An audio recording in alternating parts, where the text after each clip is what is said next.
Bonjour et bienvenue à toutes et à tous. Je vous remercie d'avoir accepté notre invitation.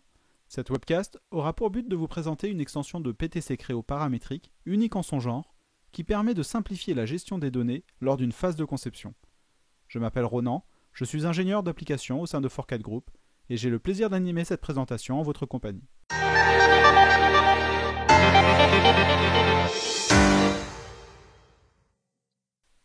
Voici notre agenda.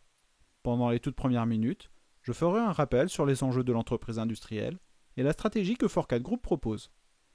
Ensuite, je vous présenterai notre sujet du jour, à savoir l'extension Design Exploration de PTC Creo paramétrique 3.0. À quoi ça sert? En quoi cette extension est-elle innovante dans la CAO? Je poursuivrai sur sa présentation avec et sans PDM. Enfin, nous conclurons cette réunion avec l'agenda de nos prochaines webcasts, puis je tâcherai de répondre à toutes vos questions. Une étude récente de la BPI précise les grandes initiatives que les entreprises industrielles prennent pour faire face à la crise. Le constat, c'est que les sociétés tentent de redresser leurs résultats au travers les trois objectifs principaux que sont la diversification, le redressement par le haut, le repositionnement dans la chaîne de valeur. Conséquence de quoi, on voit fleurir les principaux leviers stratégiques que sont par exemple l'innovation, l'optimisation opérationnelle, la diversification ou encore l'internationalisation. Les sociétés industrielles réagissent à ces nouveaux défis, notamment en structurant leur système d'information autour de deux colonnes vertébrales que sont l'ERP et le PLM. C'est la raison pour laquelle, de manière cohérente, Forcat Group propose une solution globale autour de deux offres ERP et PLM, tout en proposant une interface entre les deux systèmes d'information. Cela permet ainsi de garantir une traçabilité continue tout le long du développement du produit, de l'idée originelle jusqu'à son retrait du marché. L'offre ERP est portée par la solution Sage ERP X3 de l'éditeur Sage, dont une des caractéristiques principales est que cet éditeur équipe aujourd'hui une entreprise industrielle sur deux en France, garantissant donc une maturité et une pérennité de leur offre. De la même façon, l'offre PLM est portée par l'éditeur PTC, société faisant partie des leaders mondiaux dans le domaine de l'édition de solutions CAO avec la suite logicielle PTC Creo, et PLM avec les technologies PTC Windchill. Depuis 2004, Forcat Group accompagne plus de 1700 clients industriels. Forte de plus de 150 collaborateurs et de façon à être plus proche de ses clients, la société déploie ses ressources sur 8 agences. 65% des salariés sont ingénieurs, ce qui permet à Forcat Group d'assurer un support technique de grande qualité malgré la croissance importante de sa base installée. Le sujet qui va nous intéresser aujourd'hui est la phase d'exploration de différentes solutions dans un processus de conception, et cela dans le but d'être en mesure de définir la meilleure solution finale. En effet, quand on conçoit un produit, que l'on soit en phase de préétude ou de réflexion à une modification destinée soit à améliorer les performances du produit, soit à résoudre une problématique précise, nous avons besoin de pouvoir explorer simplement différentes possibilités.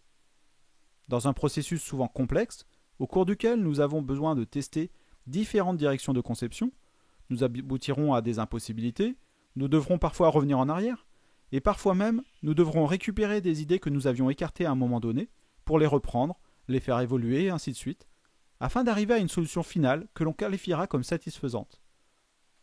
Nous souhaiterons, à ce moment-là, persister dans notre système de données cette solution. Et si possible, éviter de polluer avec tout un tas de données d'investigation le système d'information, à savoir le PDM, ou simplement son serveur Windows. Dans ce processus, il nous faut surtout être créatifs. Et donc, nous souhaiterions ne pas être contraints, freinés par un travail supplémentaire lié à la gestion de données d'exploration, que nous allons inévitablement générer dans ce type d'activité. On a exactement la même problématique lorsqu'on est en phase d'implémentation de modifications, plus particulièrement quand on a des modifications complexes avec des assemblages qui sont pilotés à partir de squelettes et des références qui sont publiées par copie de géométrie. Dans ces cas-là, il est souvent difficile de contrôler la propagation de ces modifications du squelette sur les différents composants. Et de manière générale, quand on va implémenter une modification, eh bien on a souvent besoin d'investiguer les impacts sur les différents composants, ce qui revient, d'une certaine manière, à explorer une alternative, non pas de conception, mais de modification. Aujourd'hui, les concepteurs sont souvent amenés à dupliquer les différentes alternatives dans des dossiers spécifiques, en copiant dans le meilleur des cas uniquement les pièces qu'ils souhaitent modifier. Et en général, Lorsque l'on travaille en dehors du PDM, on a tendance à copier la totalité du dossier pour simplifier la gestion des données. Pour ceux qui travaillent avec PTC Windchill, vous utilisez sans doute les fonctionnalités standards qui vous permettent de gérer les variantes sans faire de copie, en employant les versions, en cédant des configurations de référence pour s'y retrouver. Mais cela reste compliqué, surtout s'il faut revenir sur des anciennes idées pour les faire évoluer. De plus, il y a un problème de gestion de session, c'est-à-dire que pour passer d'une alternative à une autre, il faut gérer manuellement sa session, donc fermer son modèle, effacer les objets en session de PTC Creo paramétrique, et ouvrir les nouveaux modèles. Et ce, à chaque fois que l'on désire accéder à une autre alternative. Tout ceci nous montre bien que globalement, il y a un travail non négligeable de gestion des données qui est fastidieux dans un processus créatif, ce qui peut ralentir considérablement le travail de recherche et de développement. Et c'est à ce stade qu'intervient DEX. Pour commencer, DEX est une sorte de bac à sable pour votre conception, dans lequel vous allez travailler sans risque, sans craindre de casser le design existant, sans craindre de perdre des informations. C'est une sorte de parenthèse pour votre conception. Vous pouvez ouvrir une session pour réfléchir, pour faire des investigations, et la fermer à tout moment. C'est une session qui va se rajouter à la session standard de PTC Creo paramétrique, dans laquelle on va pouvoir capturer des hypothèses de conception, basculer simplement d'une alternative à l'autre, revenir en arrière, repartir d'une alternative précédente pour en dériver d'autres alternatives. On va pouvoir au final retenir une alternative de conception et se dire que c'est celle-ci que je vais conserver et persister dans mon système d'information, la sauver sur mon disque ou l'intégrer dans le PDM. Et bien sûr, on aura la possibilité de conserver tout ce travail d'investigation sans pour autant le stocker en termes de version et d'itération au sein d'un fichier compressé qui permettra de revenir à tout moment sur ce travail d'investigation. Laissez-moi vous décrire le fonctionnement d'une session d'exploration de conception avant de passer à la démonstration. Sachez que l'on soit avec ou sans PDM, le fonctionnement est tout à fait similaire. Donc nous commençons par ouvrir ou créer une pièce ou un assemblage en session de PTC Creo paramétrique et commençons à travailler dessus. Nous appliquons des modifications à ce modèle qui est matérialisé par la version A2.1. Et c'est à ce stade que l'on peut se dire que nous avons plein d'idées et que l'on souhaiterait étudier plusieurs alternatives. Donc plutôt que copier des dossiers, nous démarrerons une session d'exploration. Et là, PTC Creo paramétrique va nous créer tout de suite deux clichés ou deux points de contrôle. Ce sont des sortes de photos de votre design à un état donné. Au démarrage, nous en retrouvons déjà deux, car un correspond à la version que l'on a en session, celle où on a commencé à apporter des modifications, et l'autre à la version sur disque, tel qu'il a été ouvert avant de commencer à travailler dessus. Ce qui fait que l'on est déjà capable de basculer, de revenir au modèle précédent, sans pour autant vider la session, et c'est déjà un point intéressant. Ensuite, à partir de là, on va continuer à travailler, on va créer différentes solutions techniques que l'on pourra capturer au travers d'autres points de contrôle. CP1, CP4, ce sont des états de design que vous avez créés à un moment donné. On va pouvoir revenir à un état précédent, revenir à l'état pré-modifié par exemple, et dériver à nouveau de nouvelles options, de nouvelles branches de conception. Vous pourrez à tout moment basculer d'un point de contrôle à l'autre, comme illustré ici, nous activons le CP13 ou le CP6, et l'on verra le point de contrôle actif. Le changement en session se fait instantanément, sans devoir vider la mémoire au préalable. Et à un moment donné, vous allez vous dire que la conception qui est à l'écran, le point de contrôle actif, c'est celui que vous choisissez. Vous n'aurez qu'à valider le point de contrôle pour sortir de la session d'exploration, et PTC Creo paramétrique vous proposera de conserver l'intégralité de votre travail de réflexion dans un fichier de session de conception qui est crypté et compressé. Ceci étant fait, vous vous retrouvez avec la version CP6 à l'écran. Ensuite, il ne vous restera plus qu'à sauvegarder l'assemblage pour persister les modifications du point de contrôle choisi pour passer en version A3. Donc, le travail d'investigation pour cette session d'exploration vous a servi à passer de la version A2 à la version A3. Par contre, vous n'allez stocker, en termes de gestion de données pure, que la version A3, mais tout le travail de recherche peut être sauvegardé, lui, dans un fichier de session d'exploration de conception. Laissez-moi vous illustrer cela. Je vais dans un premier temps vous présenter le fonctionnement puis l'interface de PTC Creo DEX. Nous allons ouvrir un assemblage existant, appliquer des modifications, puis commencer un travail de recherche. Nous terminerons la session sans prendre de décision, juste en conservant notre travail d'investigation qui pourra être repris ultérieurement. Voici l'assemblage. C'est un produit de saison et pour sortir ou au moins breveter les innovations avant ses concurrents, il faut aller vite. Mais du coup, on risque de passer à côté d'une idée qui pourrait être le produit que tout le monde veut. PTC Creo Design Exploration est elle-même une extension innovante dans les logiciels de CAO. Là, nous venons de changer le nombre de pales pour voir, mais comme nous avons d'autres idées à investiguer, nous créons une session d'exploration de conception.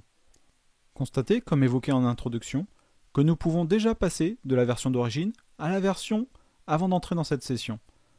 Nous allons poursuivre nos alternatives de conception en modifiant la hauteur du pied. Conservons cette mise à jour au sein d'un nouveau point de contrôle. Chaque checkpoint aura un nom, puis peut avoir des caractéristiques complémentaires, comme des mots-clés ou des commentaires. Modifions une nouvelle fois la hauteur du pied pour tester une autre alternative. Alors, un des avantages aussi à utiliser cette session d'exploration, c'est que l'on n'a pas peur de faire des bêtises en modifiant des cotes. Là, j'ai mis une mauvaise valeur et le modèle est en échec de conception. Ce n'est pas grave, je réactive un autre point de contrôle et supprime cette hypothèse. Il n'y a donc aucun risque d'endommager la conception d'origine, elle est capturée dans le point d'entrée. Donc même si on fait fausse route, on revient sur un autre checkpoint pour poursuivre ces investigations. Les points de contrôle s'organisent sous forme de branches de conception, c'est-à-dire que si l'on active un point de contrôle précédent pour en découler une autre variante, comme ici l'augmentation du nombre de pales, le point de contrôle capturé sera placé en dessous de celui choisi. C'est très pratique pour organiser ses idées, ou encore avancer étape par étape dans une étude. Notifions les mots-clés qui correspondent au point de contrôle que l'on vient d'ajouter, puis apportons cette fois un changement de couleur. Nous faisons toutes ces hypothèses de conception dans un but d'en sortir la meilleure. Le marketing peut vouloir comparer le produit avec plusieurs teintes, et c'est pour les satisfaire que l'on peut changer cette caractéristique. Je crois que le orange est à la mode. J'irai leur soumettre très prochainement cette idée. Donc, je conserve le produit avec cette couleur, encore une fois dans un nouveau point de contrôle, en prenant soin de renseigner les mots-clés qui peuvent correspondre. Sans sortir de la branche, nous allons cette fois tester notre produit avec un autre grillage. Donc constatez que l'on peut conserver tout type de modification à cet assemblage. Nous avons modifié des dimensions, rajouté des composants, remplacé d'autres. Sachez qu'il sera enregistré dans chaque point de contrôle uniquement les modifications apportées à l'assemblage d'origine. C'est-à-dire que si je modifie une pièce, je stockerai cette modification dans le point de contrôle. Si je change de la nomenclature, le point de contrôle enregistrera les liens vers les nouveaux composants.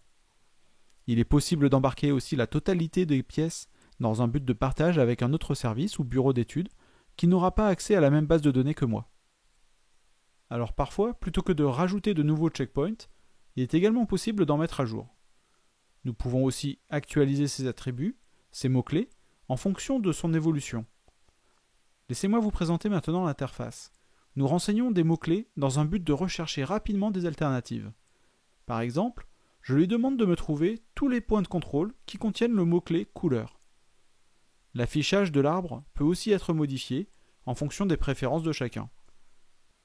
Donc là, nous avons créé, depuis quelques minutes, différentes hypothèses de conception et remarquez avec quelle simplicité on peut passer d'une alternative à une autre. Enfin, nous avons la possibilité d'afficher des modifications entre la version d'origine, celle sur le disque, et le point de contrôle actif. Cet outil est très pratique pour identifier graphiquement les fonctions qui ont évolué. Pour fermer cette session d'exploration, vous pouvez valider pour approuver le point de contrôle actif ou quitter pour sortir de la session. Nous sauvegardons néanmoins cette session d'exploration pour pouvoir la reprendre ultérieurement. Et remarquez que lorsqu'on sort sans valider, nous retrouvons l'assemblage tel qu'il était avant d'entrer dans la session.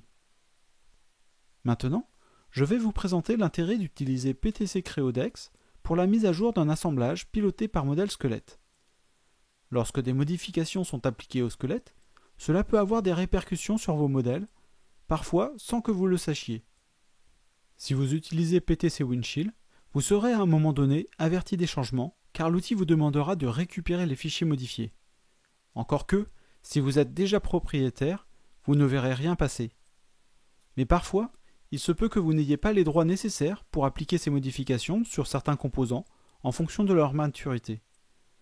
Le réglage de la politique de mise à jour des copies de géométrie, ainsi que la session d'exploration de conception, pourra aider dans l'investigation des impacts du changement du modèle squelette. Nous retrouvons le ventilateur. Chaque sous-assemblage possède son propre squelette. Dans un premier temps, nous allons changer la politique de mise à jour d'une fonction de copie de géométrie. Sachez que l'option par défaut peut être contrôlée dans la configuration de PTC Creo paramétrique.